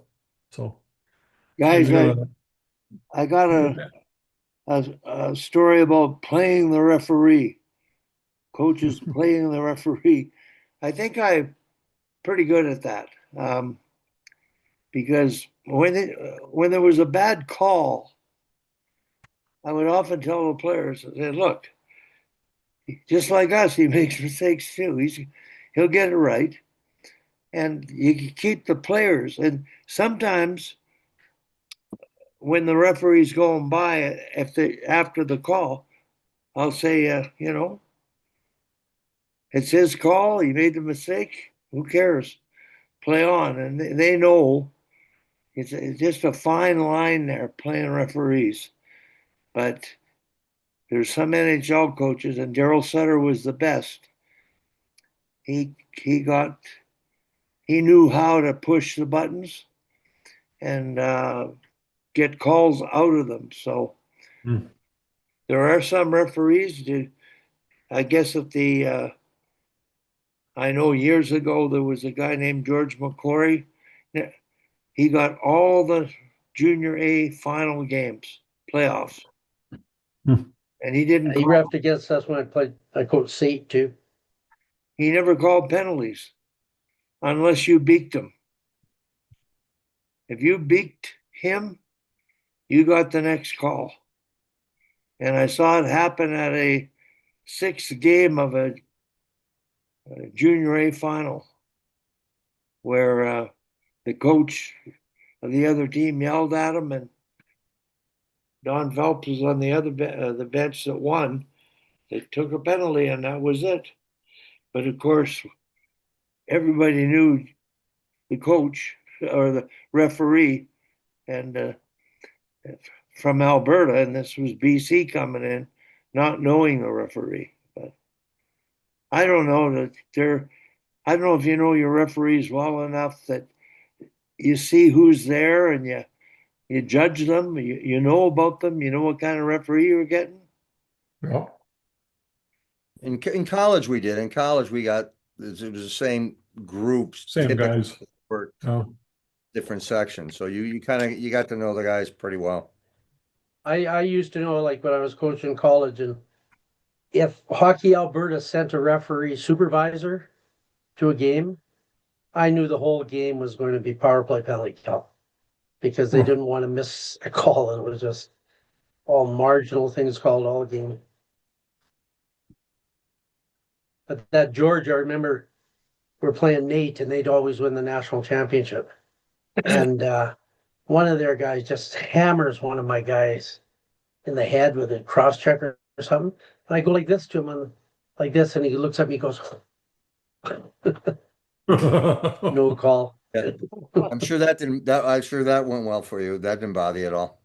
Uh, Well, what about the Olympics here? We've argued the Canadian players left off the list. Hell, do you know who's on the American team and who's been left off? I haven't really paid much attention to I it. don't think they announced it yet. yeah, I don't know. tomorrow is the official day. Now everything is just rumors right now. I think the Canadians, did they do it yesterday or they're doing it tomorrow? Yeah, yesterday or the day before. It's, Okay. I don't think the Americans have announced their list yet because I saw an article this morning about how many of the players from the Wild they're anticipating are going to be in the Olympics. I think it's 7 or 8. So then, did one guy get, he's not a US player, he's a European, but whether or not his recent play was going to be good enough to get him on the team or I don't know. So, well, the big thing here is the big debate is they left Sam Bennett off. oh, Was the MVP and Conn Smythe winner and plays fantastic every big game, and he's not on the team, and everybody's shaking their head about that one. Yeah, I mean, at the end of the day, when the final game is played, whoever's got the gold medal, that was the guy. Those were the guys that were right. yeah. Right. That's regardless. Well, it's Herb Brooks, was the last guy cut from the Olympics as a player. Yes. And then he came back and won the Olympics, Yeah. 25 years later. And, I don't know how you feel about it, Peter, but there's a lot of animosity on the East Coast still about that Olympic team being so heavily dominated by Minnesota players and coaches and staff and everything. And at that time, USA Hockey was basically run by people from Minnesota. And now I look and see who's running USA Hockey, and it's Massachusetts. So, Yeah. Yeah. oh, Yeah. Yeah. And again, like you said, the animosity, yes. it's But still there. yeah, It's it's they're still there, still which is it's interesting because yeah. how do you prove it wrong, right? It's like you get 100 on every test, and I tell you, well, you're still not smart. I don't know. Aren't NHL people picking the team? Like we've got general managers that have experience at Worlds that work for Hockey Canada.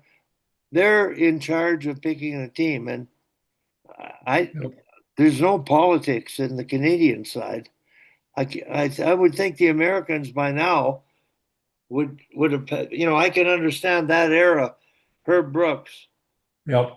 that the NHL wasn't in the Olympics, but now with the NHL and the Olympics, it shouldn't be a biased kind of selection process. So, the thing I'm curious about is the quality of young players and the number of them that are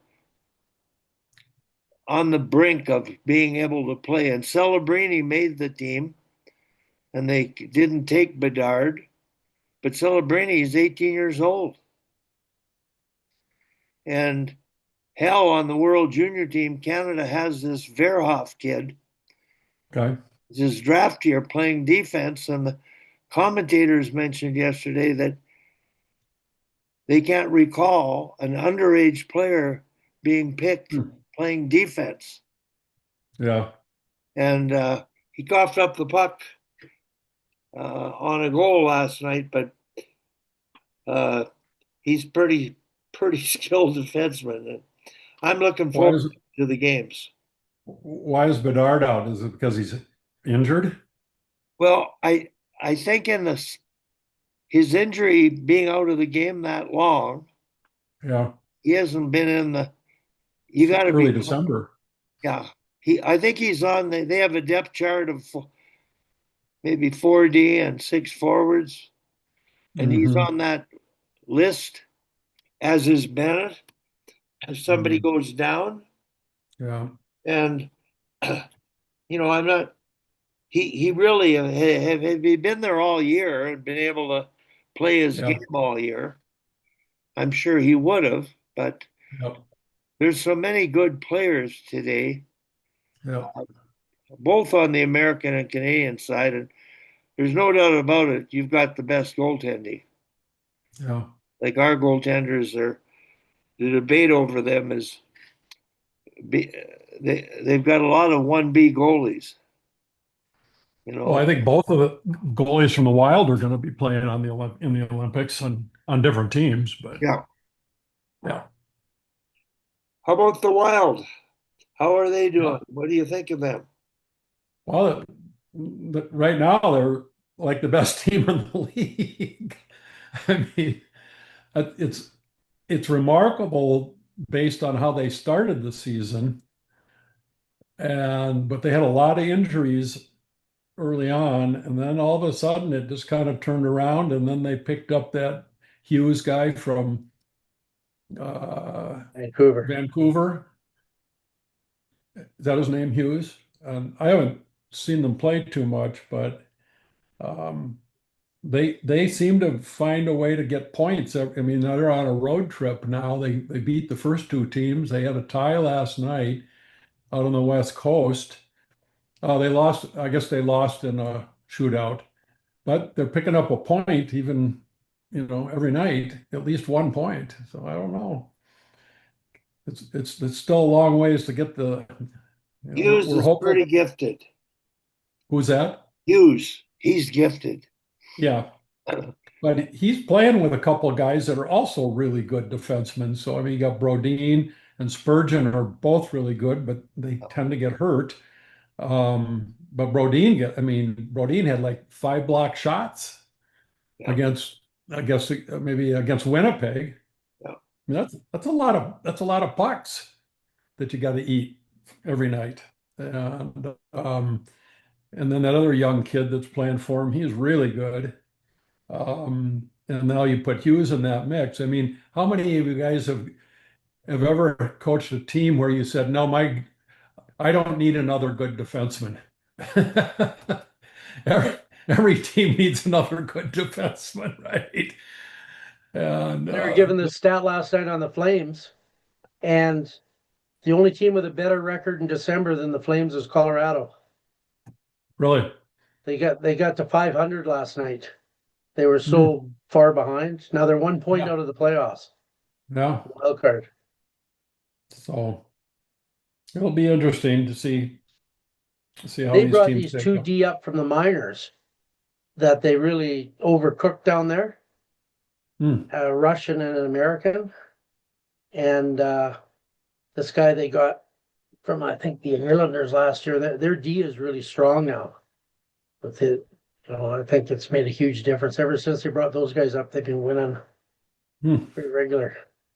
They won 4 or 5-1 last night. Tom, did you say the Flames are good, close to the playoffs, or? They're 1 point behind right now. Oh, They reached 500 last night. huh. They're like 10-1-2 in December or something like that. Peter, I got a question. Hell's in Minnesota. We're in Calgary. Obviously, we watch our teams. Do you have a team you watch, or are there too many out there? Or are you between cities? Well, to be honest with you, I worked for a few years as a scout for an NHL player agent, as well as other things I've done, and the inner workings of the business end of it. Um, I don't have a allegiance to any team. I used to follow the Harper Whalers when they were in town. I used to work for them a little bit with their schools and some of their community service things that they did. So that was my team then because I knew the players, I knew the individuals involved. Um, I grew up as a kid listening to the New York Rangers on the radio in the garage. I would stick handle with a puck in the garage for an entire period and shoot pucks. And in between periods, I'd go in the house and get something to drink or a sandwich. Then I'd go back out. Second period, rinse and repeat. So we always enjoyed that. My dad was from New York State, and he liked the Rangers because they had a player on the team by the name of Peter Stemkowski, and he was Polish, and my dad was Polish, so that was good enough for him. That's great. You know, we're talking about the hockey, and in Canada, it's like, pardon the expression, but we think our shit doesn't stink when it comes to hockey. And the hockey table is even. If it wasn't for the Europeans, we wouldn't be as good as we are now. And I think that the game really is a world game now. Like the number of foreigners playing in the NHL, raising the bar of the way the game is played and changing the way the game is played. It's a tribute to what I call the good of the game and in development.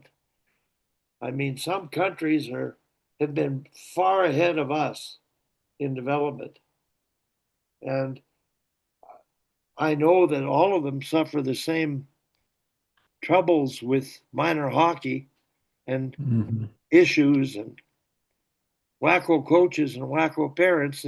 It's a part of the thing. But at the NHL level, I really respect the game and the way it's played. I mean, how many teams, how many guys are getting to play and make money? How many coaches have jobs? And it's just good that they can do that. Now, the women getting opportunities. I just hope that can continue because I enjoy watching the women's game. Watching the guys is exciting, but I watch the women's game and it's really damn good. Yeah. In fact, watching the Spengler Cup, I compared the body checking in the Spengler Cup to the BWHL. In fact, there was an open hit in the BWHL. The girl got suspended. So they're discovering the line of physicality and learning. And I think the NHL has really done a good job on that. They call stick on hands and interference penalties with the stick way more than being done anywhere else in any other league. You hook a player's stick, you touch his hands and affect it. I thought that in the World Juniors they'd let a lot go, that kind of thing. Some of them, to me, have been trips and whatnot, but they sort of let it go, and I think that's part of the entertainment factors that you can call too many penalties. But I really love the NHL game. And Tom, the fact the Flames might make the playoffs, I don't know if that's good or bad because we're hoping for a draft. Now we got to hope for a trade. Yeah. They have so many guys in the minors and everywhere because they got so many draft choices when all those Swedes bailed. But my experience, just talking about development thing, is the club system is just a superior way to, like I remember talking to Erka in Finland, and he said we can't cut a player because he's not big at 10. Well, they're in our club, and they get really top coaches coaching these young kids. So you watch their skills about passing and receiving, like where we struggle a lot. They're really good at like the fundamental skills, because they're trying to raise a kid to play on the pro team, the senior team, and they're developing them all along the way. Where like here in the States, I mean, you get one coach one time, another, and there's no consistent curriculum or anything. Correct. And it's hard to get any consistency, and you're lucky if you happen to you happen to get a bunch of good coaches or something, but it's a really random thing, and there is no hockey curriculum. It's like have schools and every teacher say, okay, do your own thing, you guys. So you get some guy teaching trigonometry to grade fives, and it's there. There needs to be a curriculum, but it doesn't happen the way we're organized. It's really hard to implement anything. Hell, the U.S. development system and the World Junior team, they have a U18 team. Do they have a centralized U18 team? Live Well, together? they've got their, they have their 17 and 16 team that plays out in Michigan, where they get kids from all over the country and they play in the USHL and they go to Europe and play and they up in Canada play. And so USA Hockey funds that. National Hockey League actually funds that. So they call it National Training and Development Program.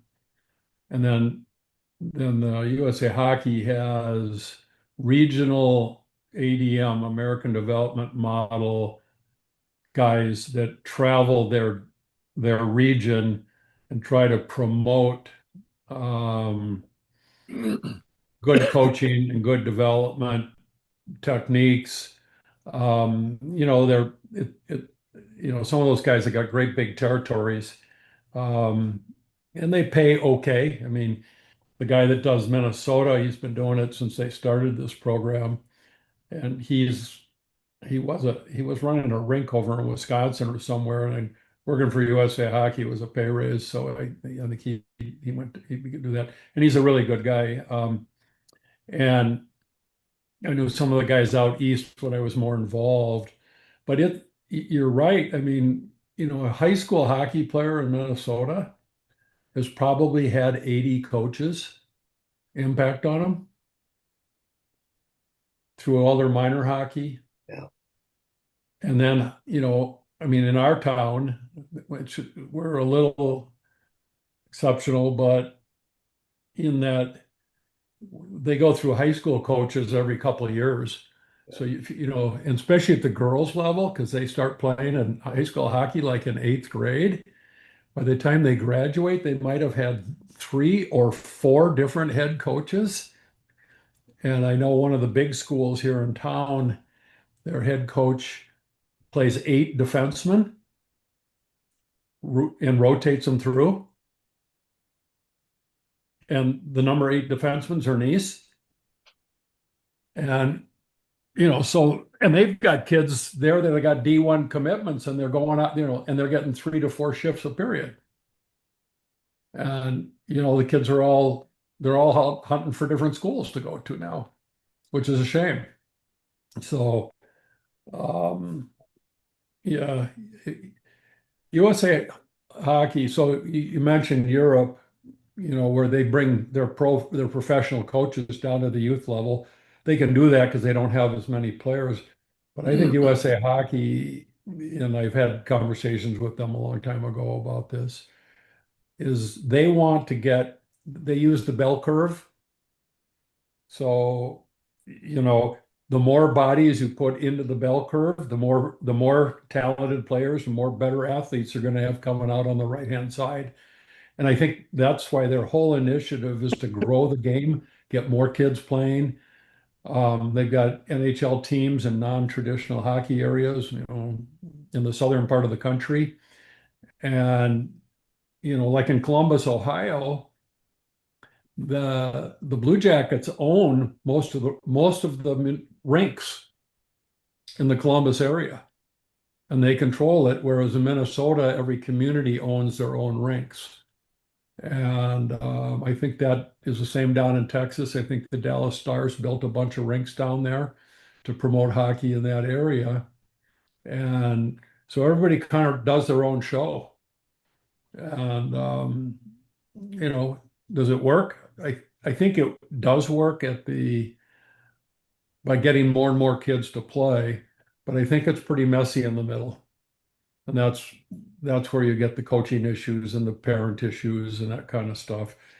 Because the majority of those kids are not going to pop out on the right-hand side and become players in the National Hockey League or in that stuff. So anyways, I hope that sort of answers your question, but as a coach in Minnesota, you're lucky you get a kid for a couple of years or 3 years, but you got to figure that they've had 8 or 9 or 10 other coaches before you, and they're going to have 4 more coaches before they're done, before they go on to college or before their careers are done. So, anyways, are you texting me? Guys, I gotta go get some blood tests and then get ready for my practice today. So, All right, boys, it was fun.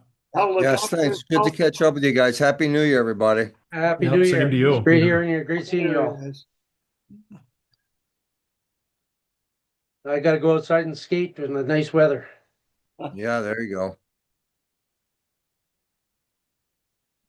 All right, you guys take care. We'll see you soon. Okay. You do.